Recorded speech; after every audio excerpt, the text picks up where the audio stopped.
Hi everyone, and welcome back to another Bork No Game video. Today's video is dedicated to what it looks like to progress past 150k CP, or just like an overall look on progressing in SINoALICE. If you subscribe to me based off of SINoALICE, welcome to, this game, and let's talk about it. Also, we're going to be doing a giveaway. We'll be doing 2 Google Play or iTunes gift cards. I didn't put the iTunes thing because it messes up the description. But anyways, if you want to be part of that giveaway, make sure to like, comment, subscribe, and you'll be entered. We're gonna start doing giveaways at 5k, 10k, and then 20k. So we'll see if we even reach like those crazy numbers, but I just want to let you guys know.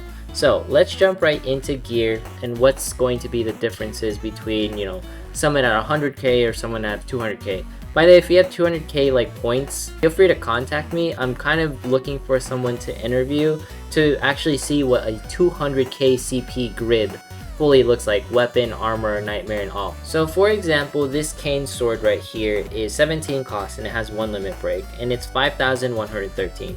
This virtuous contract does not have a limit break on it, and it's 4,747. Now I know each limit break, each weapon has its own unique multiplier, but usually if it's within the same cost, they usually have the same rough stats of when being limit broken. So for example, this one adds like roughly 200 and some, stats, right? Because, numbers.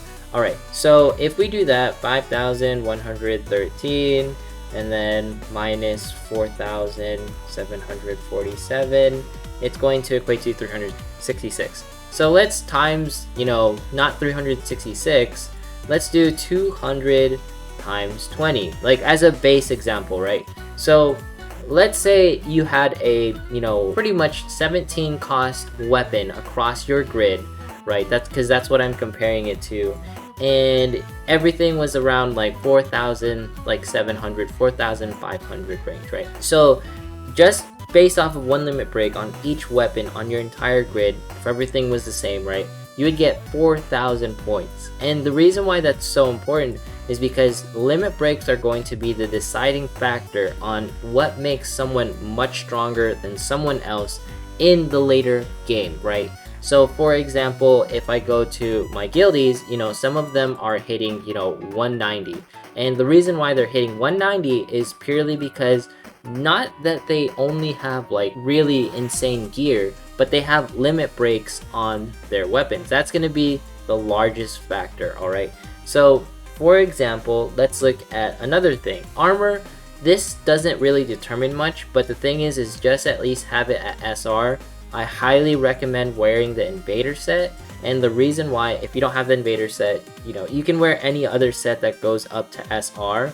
And the reason why I'm focusing on Invader is because it has magical defense, and right now we're in a magical defense meta. There's, half Nightmare Alice running around, and she has magic bonuses, and half Nightmare like Snow White, but you're probably going to see Alice more often. Alright, so the next thing is going to be Nightmares. Now, the thing is with Nightmares is that, this is a paid Nightmare, 6,228, 6,222, and then we have Freeze, who is a Gotcha Nightmare at 5,120. Now, the reason why we got to talk about this is if, let's say, you invested and you max limit broke every single paid Nightmare since launch. If you did that, each paid Nightmare roughly adds 1,800 stats. So at max limit break, right? If you times that by 3 per se, you are going to have an automatic 5,400 stats, on top of, if you even like max limit break a Gotcha Nightmare.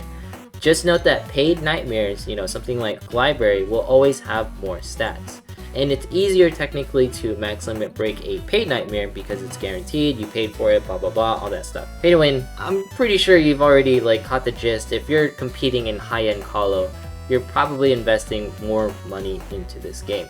But I just wanted to show the numbers, pretty much like how it's going to work, right? If I had more paid Nightmares, I would be at 150, for example. Let's look at my actual Colo set and let's talk about it. So this is my real one, right? This is what I normally wear. And I focus on having more physical attack, 48,883 in particular. Now, the thing that makes it like, not as high as it could be, because I could hit like, 170 or close to 168 is if I equip like my magical gear. But the thing is having high points isn't really that valuable if you don't have the stats to match the main attack that you are maining. By that I mean I am a hammer main, so most of my attack should be in the physical department, right? Those are going to be the valuable items for me, and of course my Coliseum skills are going to be high. So just because someone has high points doesn't automatically mean that they will do high damage. You know, Colo skills and all that is really important. So I have 165, 872 right here, and I have this weapon in particular, no limit break whatsoever. So let's go ahead and limit break it, because I was lucky enough to get this piece of gear the other day, and let's do it. So watch how much my stats will increase just based off of this one limit break, because at first it feels like, oh, that's not substantial, that's not really going to add much, it's only just like a small amount. Let's actually upgrade the piece of gear and see what the difference is. And for the sake of it, you know, we're just gonna filter by upgrade gear, upgrade materials, and we're not going to use the SR swords. We're just going to use, we can just hit 90 really quick. Alright, so we're at 90 now, pretty cool, right? And we're just going to go ahead, upgrade and fuse. Thank you. Alright, and let's jump back into gear. Now I am at 166 to 42. That is a technical huge difference in my opinion, right? In my humble opinion, because we jumped like quite a bit.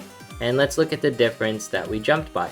So it was 5,100 something earlier, now we're 5,493. It was a 300 like stat difference, but that was enough to bump me to the next range. So if you're looking for, you know, what are the reasons why I can't break 150, 140, for example, you're pretty much hitting the ceiling of SINoALICE, where, you know, just legendary gear isn't going to cut it. You're going to have to start limit breaking gear, and that's what's going to make the difference. But of course, don't forget, upgrade your Colo skills. And one thing that I wanted to add really quick was that, you know, I couldn't see like some of like the weapons. So for example, I went to SR weapons, and before I couldn't see these items. Make sure to clear this out once in a while. I let this hang for a really long time, and I couldn't see like my extra SR gear that I randomly pulled. So if that happens to you, your limit box or your present box does have a limit of amount of items it can show. So make sure to clear it out once in a while. Don't be a lazy bum like me. But pretty much that's like the gist of it for this video. Like, limit breaks are going to be like the huge difference between, you know, everyone else and like the higher end players. And of course, don't try to, this is where like step up banners are really valuable, because you can limit break your weapons, and when you limit break a weapon, it just gets really insane, right? So we're just gonna do our single pull right here. Nice little aid book. Thank you. And we're almost at pity, by the way. I've never gotten an SR this whole time. Just letting you guys know. So we're 3 away from the SR summit. Anyways, I hope this explains like what it takes to reach higher, like, you know, points in SINoALICE. It's not an easy endeavor. I don't suggest like, you know, just paying out your wallet on paid everything just so you can limit break stuff. I just wanted to give us a perspective and probably give you a little bit of answers on how that works. Anyways, if you want to enter the giveaway, make sure to like, comment, subscribe. You can also follow me on Twitch and Twitter, you know, if you want to hang out with me there. And I'll actually be streaming on Twitch. I stream on Twitch on Tuesdays and Thursdays. Anyways, I will see you guys in the next one.